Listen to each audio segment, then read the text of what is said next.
My name is Nancy and I'm 62 years old. 3 years ago, I lost my husband Robert after 35 years of marriage, and since then, I've been trying to find my place in this world again. I thought that place would be close to my son Michael and his wife Amanda, helping out where I could, sharing meals and being the grandmother I hoped to become someday. I spent that Tuesday afternoon in my kitchen, rolling out dough for Michael's favorite apple pie, humming the same tune Robert used to whistle while he worked in the garage. The house felt too quiet without him, but baking always brought me comfort. I never imagined that in just a few hours, the harsh words from my daughter-in-law would completely change the course of my life forever. Before I share this story with you, where are you watching from today? Please hit that like button if you're also a mother who loves your children with all your heart, and don't forget to subscribe so you won't miss other heartfelt stories like this one. Now let me take you back to that life-changing day that showed me sometimes the most painful words can lead to the greatest freedom. I met Robert when I was 24, fresh out of college with a teaching degree I never got to use because we married 6 months later. Those were different times when women often chose family over career, and I never regretted that choice. We built our life together in the same house where I still lived, a charming colonial with blue shutters that Robert painted every 3 years like clockwork. He was a methodical man, an accountant who loved order and routine, but he had the gentlest heart I've ever known. Michael came along 2 years after our wedding, and he was everything we could have hoped for in a son. Even as a little boy, he had Robert's thoughtful nature and my stubborn streak. I remember countless evenings helping him with homework at our kitchen table, the same table where I still ate my solitary meals. He excelled in school, especially in math and science, following somewhat in his father's analytical footsteps, but choosing computer engineering instead of accounting. When Michael brought Amanda home 5 years ago, I was thrilled. She was beautiful with auburn hair and green eyes that sparkled when she laughed. She worked in marketing for a tech company downtown, was well-educated, and seemed to make my son happy. At their wedding, I watched them dance to their first song and felt such hope for their future together. Amanda wore my grandmother's pearl necklace, something I thought bonded us as family. The first few years were pleasant enough. Amanda was polite during family gatherings, though I noticed she never quite seemed comfortable in our home. She would sit slightly apart from Robert and me when we shared stories about Michael's childhood, and she rarely contributed to conversations about family traditions or memories. I chalked it up to her being an only child from a smaller family. Her parents lived across the country, so I assumed she was still adjusting to having in-laws nearby. When Robert died suddenly of a heart attack 3 years ago, my world crumbled. One morning he was drinking coffee and reading the newspaper, making plans to fix the back porch steps, and by evening he was gone. The funeral was a blur of casseroles and condolences, but I distinctly remember Amanda standing beside Michael, her hand on his arm, whispering something in his ear during the service.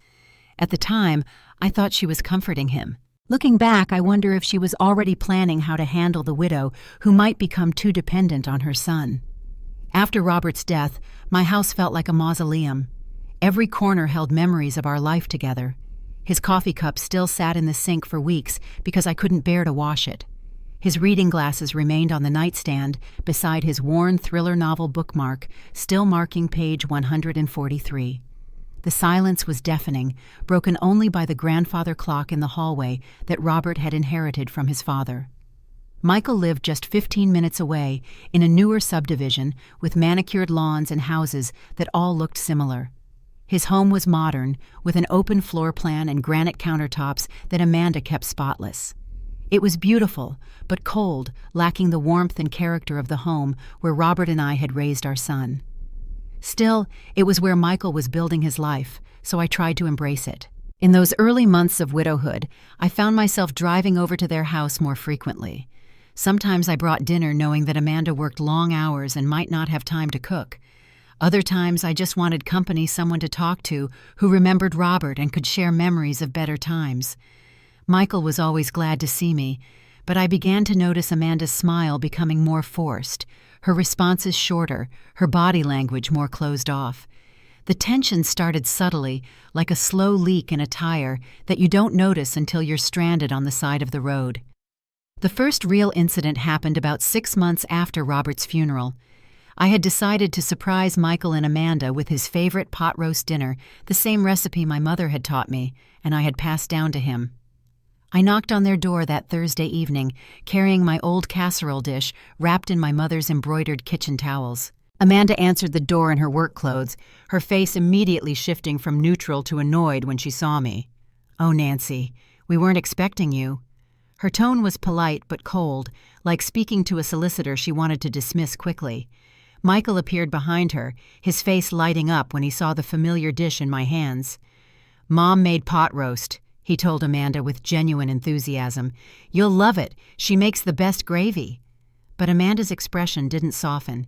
Instead, she stepped aside reluctantly, letting me into their home like I was an unwelcome intruder rather than family. "I already started dinner," Amanda said, gesturing toward their kitchen, where I could see chicken breasts defrosting on the counter. "We're trying to eat healthier, less red meat." The implication was clear. My comfort food wasn't welcome in their health-conscious household. Michael tried to smooth things over, suggesting we could save the pot roast for tomorrow, but the damage was done. I felt foolish and intrusive standing in their foyer with my offering rejected.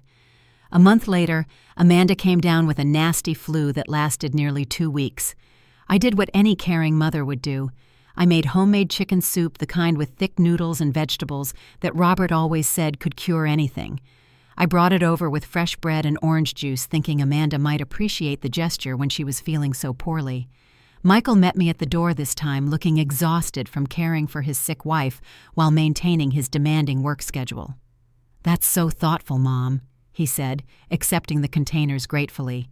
But Amanda's voice drifted from upstairs, weak but clearly irritated. "I told you I can take care of myself, Michael. I don't need anyone hovering over me."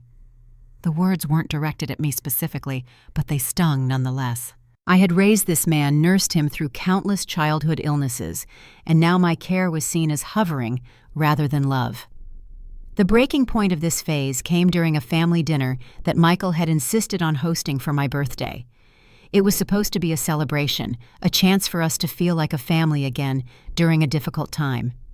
I wore my best dress, the navy blue one Robert had always complimented, and brought a photo album filled with pictures from happier times.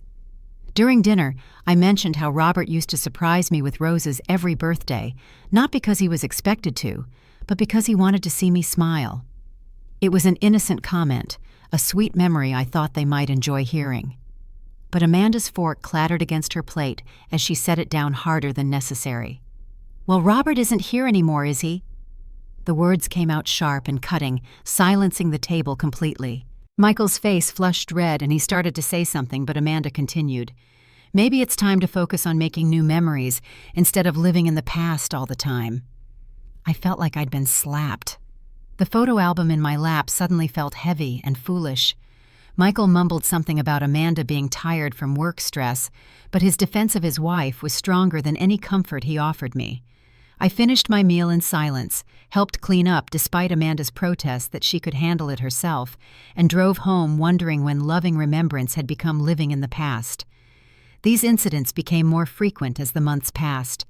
I would arrive to find Amanda rearranging furniture I had helped organize, replacing family photos with modern art, slowly erasing traces of the family history that connected their home to Michael's childhood. When I offered to help with holiday decorating, Amanda politely declined, saying they preferred a minimalist approach. When I suggested family traditions Robert and I had maintained, Amanda would remind me that they were building their own traditions now. Michael found himself constantly caught in the middle, trying to keep peace between his wife and his grieving mother. I could see the strain it was putting on him, the way his shoulders tensed when Amanda and I were in the same room, the way he chose his words carefully to avoid setting off either one of us. But increasingly, his loyalty seemed to lean toward keeping Amanda happy, even if it meant keeping me at arm's length. The day that changed everything started out so normally that I almost canceled my visit altogether. It was a crisp October morning, the kind where the air smells like fallen leaves and possibilities. I had spent the entire previous day making Michael's birthday apple pie, the same recipe I had used every year since he turned 5. The apples were perfectly tart, the crust golden and flaky, and the whole thing smelled like love and tradition.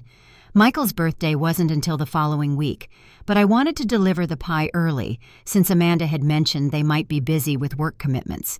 I had called ahead this time, learning from past awkward encounters, and Michael had said to come over around 2 in the afternoon. He sounded genuinely pleased about the pie, which gave me hope that maybe we could recapture some of our old closeness. I arrived at their house carrying the pie in my best carrier, the ceramic one with hand-painted flowers that my sister had given me for Christmas years ago. The autumn decorations Amanda had chosen were tasteful but sparse, nothing like the abundant fall displays Robert and I used to create together. I rang the doorbell and waited, listening to muffled voices inside that sounded tense rather than welcoming. Amanda opened the door wearing yoga pants and an oversized sweater, her hair pulled back in a messy ponytail that suggested she'd been cleaning or working around the house. Her greeting was perfunctory, barely a hello, before she turned and walked back toward the kitchen without inviting me in properly. I followed, noting the boxes stacked in corners and the general disarray that seemed unusual for Amanda's typically pristine home. "Moving things around?" I asked cheerfully, setting the pie on their counter and removing the cover to reveal my handiwork. The pie looked perfect, if I do say so myself, with decorative leaf patterns cut into the top crust and a golden brown color that promised deliciousness inside. "Just organizing," Amanda replied curtly, not even glancing at the pie. "We're trying to maximize our space better." She was sorting through papers with aggressive efficiency, shoving documents into manila folders like they had personally offended her. Her entire demeanor radiated stress and frustration, the kind that looks for any target to unleash itself upon. Michael appeared from their home office, his hair slightly messed and his expression harried. "Hey, Mom. Thanks for bringing the pie. It looks amazing as always." He kissed my cheek and lifted the pie to inhale its scent, a gesture so familiar and loving that it made my heart swell with maternal pride. For a moment it felt like old times, like the countless birthdays when such gestures were routine rather than rare. But Amanda's energy was poisoning the atmosphere. She was slamming cabinet doors and muttering under her breath about deadlines and presentations and people not understanding priorities. I could see Michael shooting worried glances her way, torn between wanting to spend time with his mother and needing to manage his wife's obvious mood. "Is everything all right, dear?" I asked Amanda, genuinely concerned, despite our ongoing tension. "You seem stressed about something. Maybe I could help somehow." It was an innocent offer, the kind any mother might make to a daughter-in-law who appeared overwhelmed. Amanda stopped her aggressive organizing and turned to face me fully for the first time since I'd arrived.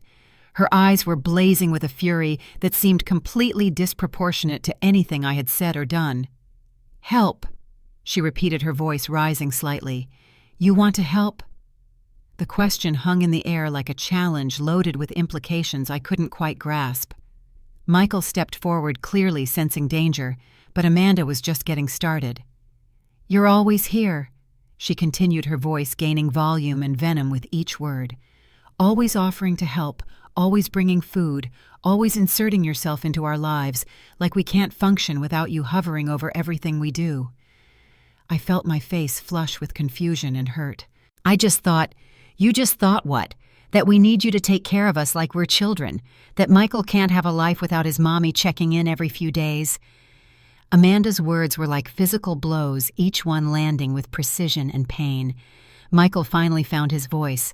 "Amanda, please don't. What, Michael? Don't tell the truth. Don't point out that your mother treats our home like her personal extension, that she can't accept that you have a wife now that she needs to get her own life instead of trying to live through ours." The room fell completely silent, except for the sound of my own heartbeat pounding in my ears. I had been criticized before, had weathered disagreements and misunderstandings, but nothing had prepared me for this level of hostility from someone I had tried so hard to love and accept. Then Amanda delivered the blow that would change everything. "Why don't you just disappear?" "Seriously, Nancy. Why don't you just get a life of your own instead of suffocating us with your constant presence?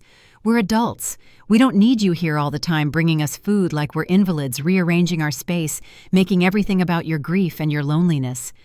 The words hit me like a physical force. Disappear. She wanted me to disappear.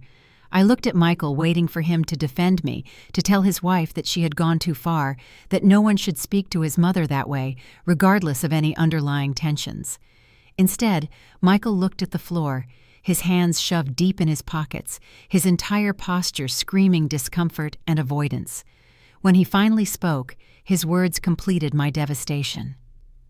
"Mom, maybe Amanda has a point. Maybe you should give us some space to figure things out on our own." The pie carrier slipped from my numb fingers, hitting the floor with a crash that sent ceramic shards and apple filling across Amanda's pristine kitchen tiles. I stared at the mess, at the destruction of hours of work and decades of tradition, and felt something fundamental break inside my chest. Without another word, I knelt down and began picking up the larger pieces of my grandmother's pie carrier, my hands shaking so badly I could barely grasp the fragments. Neither Michael nor Amanda moved to help me. They just stood there watching me clean up the literal and figurative mess in their kitchen, and in that moment I realized that my son had made his choice. He had chosen his wife's comfort over his mother's dignity, and there was no coming back from that. I drove home in a fog of shock and disbelief, my hands gripping the steering wheel so tightly my knuckles turned white. The broken pieces of the pie carrier rattled in the bag on my passenger seat, a tangible reminder of everything that had just shattered in that kitchen. I pulled into my driveway and sat in the car for what felt like hours, staring at the house Robert and I had shared, the house where I had raised Michael with such love and hope for his future. Inside, the silence was different than usual. It wasn't just Robert's absence anymore.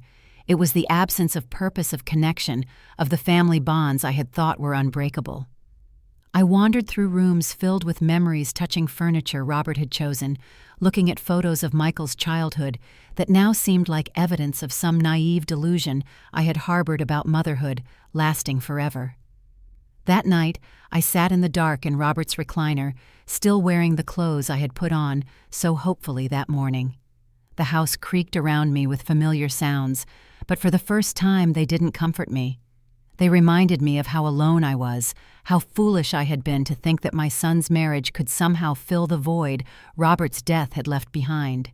Sleep was impossible. Every time I closed my eyes, I heard Amanda's voice telling me to disappear, saw Michael's face as he chose his wife's side over basic decency toward his mother.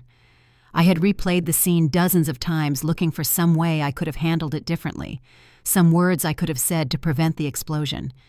But deep down, I knew this confrontation had been building for months, maybe years. By dawn, I had reached a clarity that surprised me with its sharpness. Amanda wanted me to disappear, and Michael supported that desire, even if he lacked the courage to say it as directly as his wife had. Fine, I would disappear. But I would do it on my own terms, in a way that reclaimed my dignity and my agency, instead of simply fading away like a scolded child. I made coffee in the kitchen where I had prepared thousands of meals for my family, and as the sun rose over the backyard garden Robert and I had planted together, I began to plan my vanishing act. It wouldn't be a retreat or a surrender. It would be a liberation. The first call I made was to Margaret Stevenson, a real estate agent who had handled several sales in our neighborhood over the years.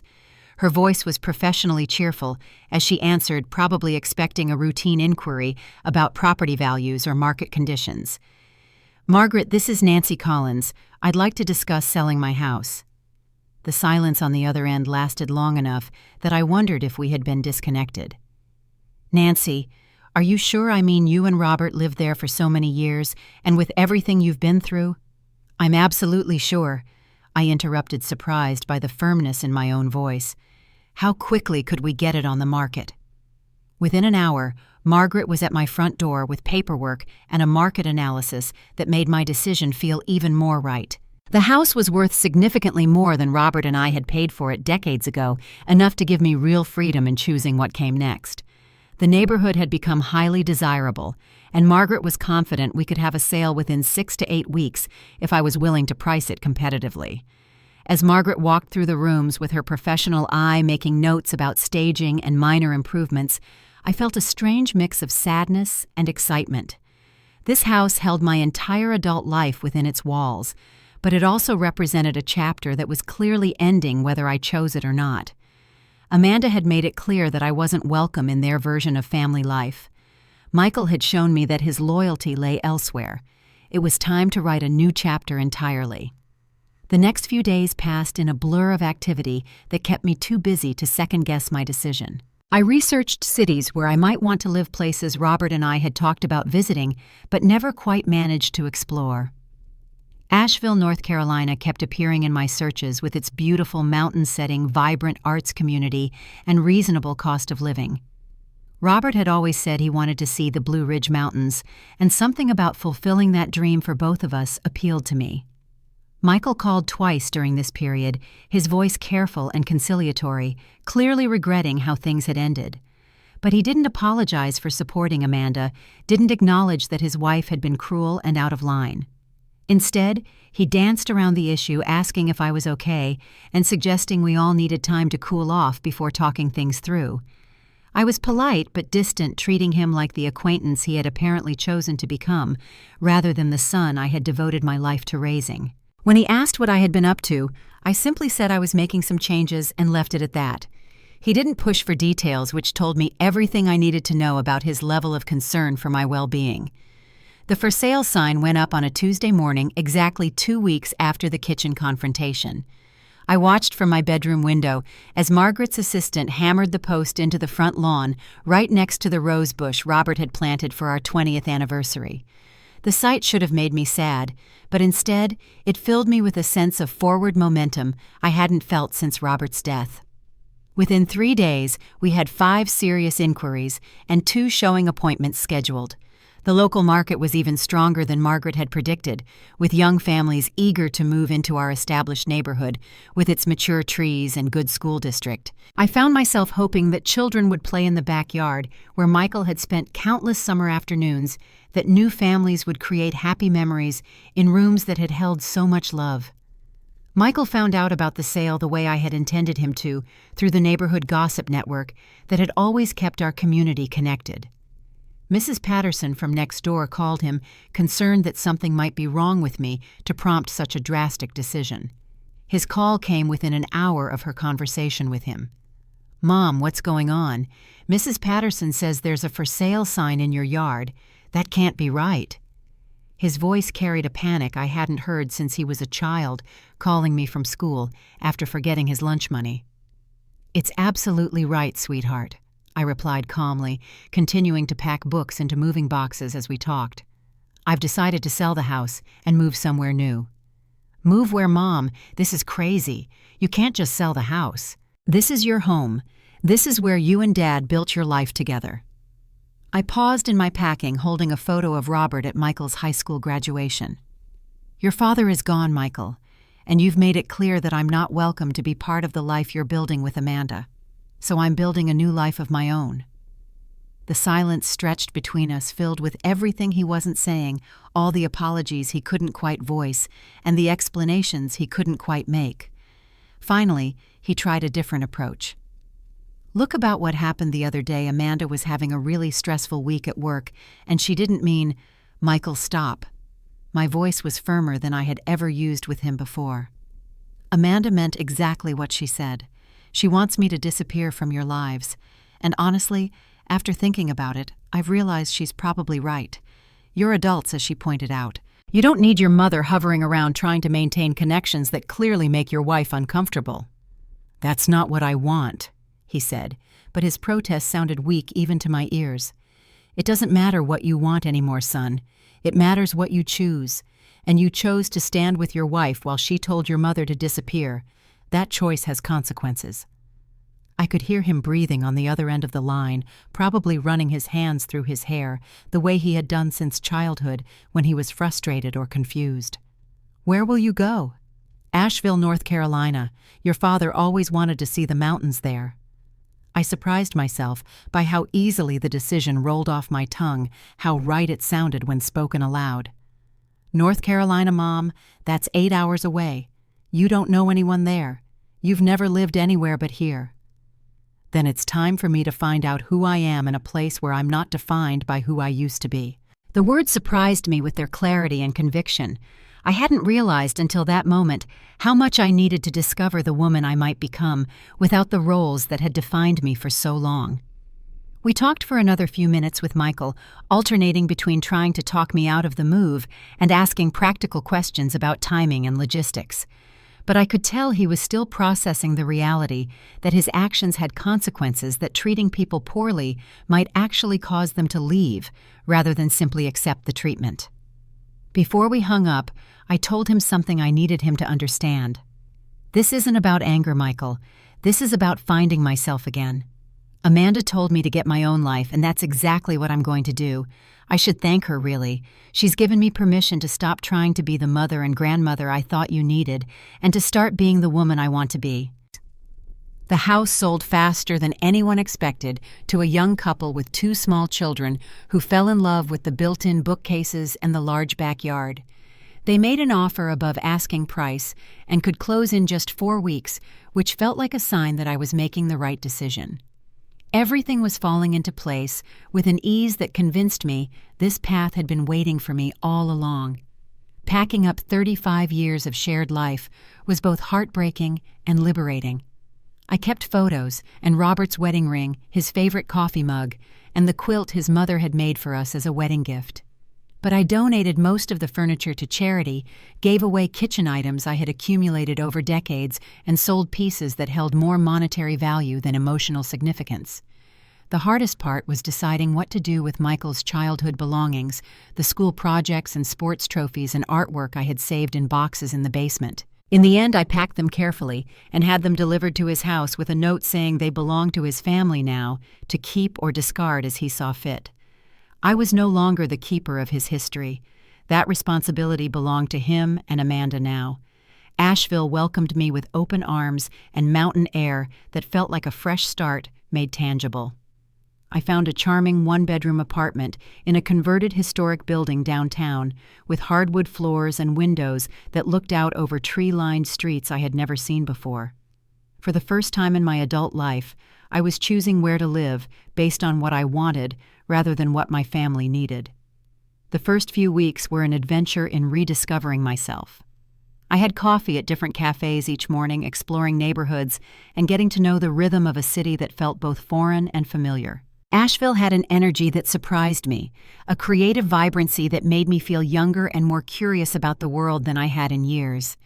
I joined a yoga class at a studio near my apartment, something I had always wanted to try but never found time for when my days were structured around taking care of others. The instructor, a serene woman named Luna with silver-streaked hair and gentle hands, created an environment where I felt safe being a beginner, safe being imperfect, safe taking up space just for myself. It was in yoga class that I met Margaret, not the real estate agent who had sold my house, but Margaret Chen, a 68-year-old retired librarian who had moved to Asheville after her husband died 5 years earlier. She had kind eyes behind wire-rimmed glasses and a laugh that made everyone around her smile. After class one day, she invited me for tea, and I found myself talking to her about my journey with an openness that surprised us both. Margaret introduced me to Patricia Williams, a 59-year-old who had divorced her husband of 25 years and moved to Asheville to start fresh. The 3 of us formed an unlikely friendship, bonding over our shared experience of rebuilding our lives after major losses. We started calling ourselves the 3 Musketeers, meeting for dinner every Tuesday, and planning weekend adventures to explore our new mountain home. Through Patricia, I discovered the local animal shelter was looking for volunteers. I had always loved dogs, but Robert was allergic, so we had never been able to have pets. Now I could spend my Saturday mornings walking rescue dogs and helping with adoption events, using my nurturing instincts in a way that was appreciated rather than resented. The most surprising development was my decision to start writing again. I had majored in English literature in college, but never pursued writing seriously after marriage and motherhood took over my life. Now, sitting in my quiet apartment with mountain views outside my window, I found myself documenting my journey in a blog I called Disappearing Act: Finding Yourself After Family. The blog started as a way to process my own experience, but it quickly attracted readers who connected with my story of choosing self-respect over family obligation. Women wrote to me about their own struggles with difficult in-laws, adult children who took them for granted, and the challenge of finding identity after decades of defining themselves through relationships with others. Within 6 months, my blog had thousands of regular readers, and I was receiving invitations to speak at women's groups and retirement communities about the process of reinventing yourself later in life. I had accidentally stumbled into a calling I never knew I had, helping other women find the courage to put themselves first when necessary. The most unexpected development came through the book club I joined at the local library. I was discussing a novel about second chances when a man sitting across from me offered a perspective that made me see the story in an entirely new light. Frank Morrison was 65, a retired high school English teacher with silver hair and warm brown eyes that crinkled when he smiled. His insights were thoughtful, and his sense of humor was exactly the right blend of gentle and mischievous. Frank asked me for coffee after book club one evening, and I said yes, without the hesitation that had characterized most of my decisions in recent years. We talked for 3 hours about books and mountains and the strange courage it takes to start over when you thought your story was already written. When he walked me to my car, he asked if he could take me to dinner the following week, and again I said yes, with a certainty that felt like coming home to myself. Our courtship, if you could call it that at our ages, was slow and sweet, and completely different from anything I had experienced before. Frank had never been married, had spent his career teaching teenagers about literature and life, and approached our relationship with a respect and consideration that made me feel valued in ways I had forgotten were possible. He listened when I talked about my son and the complicated grief of losing a relationship with someone who was still alive. He understood when I explained why I couldn't go back to being the woman who accepted being told to disappear from her own family. He celebrated my writing success and encouraged me to think bigger about what my blog might become.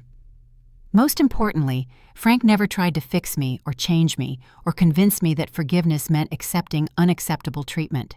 He simply enjoyed my company, as I was in this new incarnation of myself, and made it clear that he considered himself lucky to be part of my second act.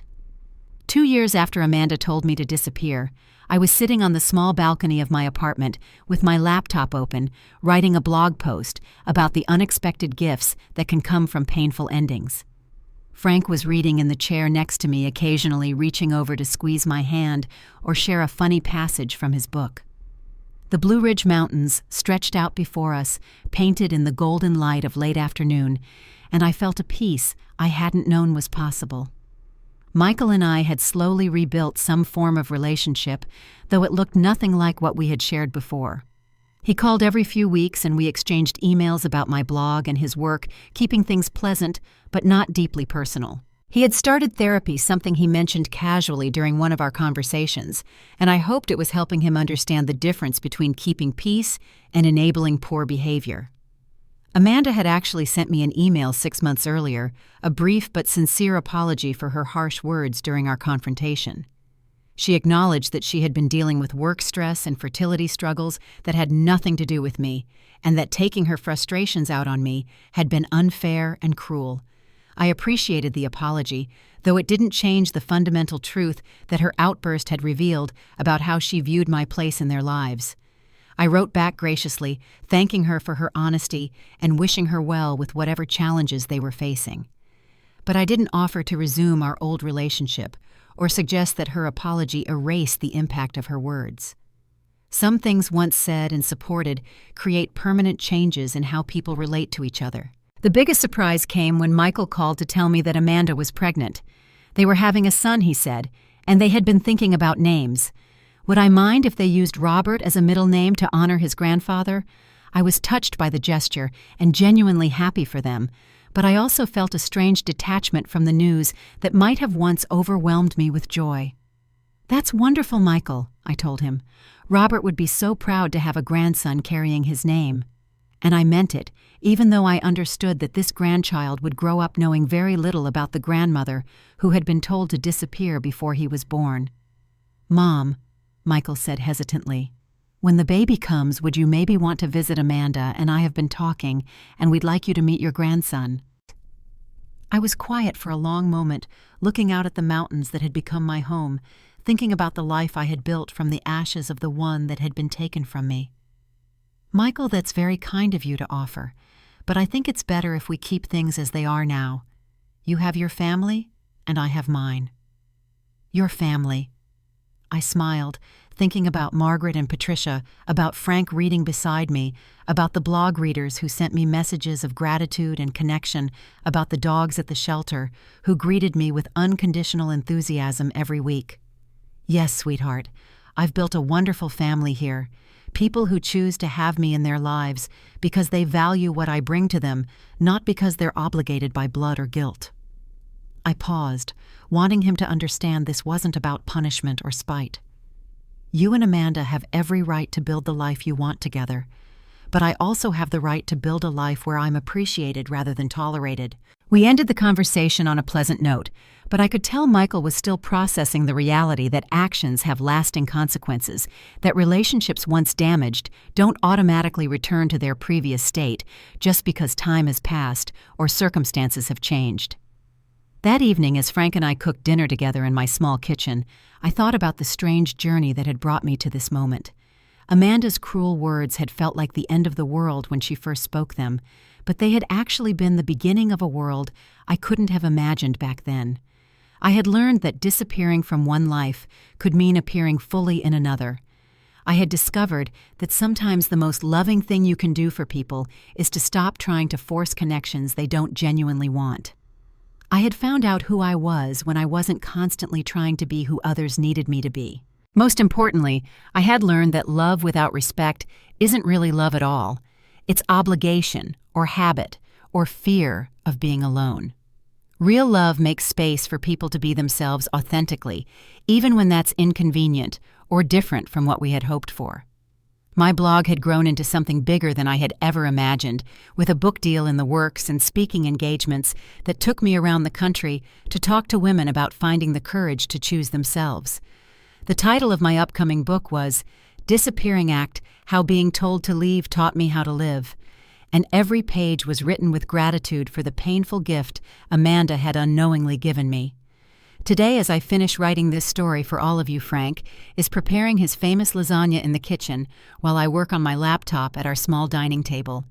We're having Margaret and Patricia over for dinner, along with two newer friends I met through my writing group. The table will be full of laughter and honest conversation and the kind of chosen family bonds that feel stronger than obligation. I still think about Michael sometimes, and I hope he's happy with the life he chose. I hope Amanda got the space she wanted and that it brought them the peace they were seeking. I hope their son grows up in a home where love doesn't come with conditions and where kindness matters more than keeping false peace. But mostly I think about how grateful I am that Amanda told me to disappear that day, even though her words were meant to wound rather than liberate. She gave me permission to stop trying to fit into a space where I wasn't wanted, and to create a space where I could flourish exactly as I am. Sometimes the cruelest words carry the kindest truths. Sometimes being pushed away is actually being pushed towards something better. And sometimes when people tell you to disappear, the most powerful thing you can do is vanish completely into a life so much better than what they offered that you never look back with anything but gratitude. If you're watching this and struggling with family members who don't appreciate your presence, maybe it's time to ask yourself if disappearing from their drama might actually be appearing in your own beautiful story. What would you do if someone told you to disappear? Have you ever had to choose between being tolerated and being truly valued? Share your thoughts in the comments below, because your story might be exactly what someone else needs to hear today. And if this story touched your heart, please give it a like and subscribe for more real-life stories about finding strength in unexpected places.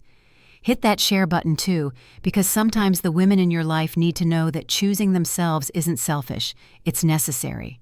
Thank you for listening to my journey, and remember that sometimes the best chapters of our lives begin when other people try to write us out of theirs. May you always know your worth, and may you never be afraid to walk away from anyone who asks you to settle for less than the love and respect you deserve.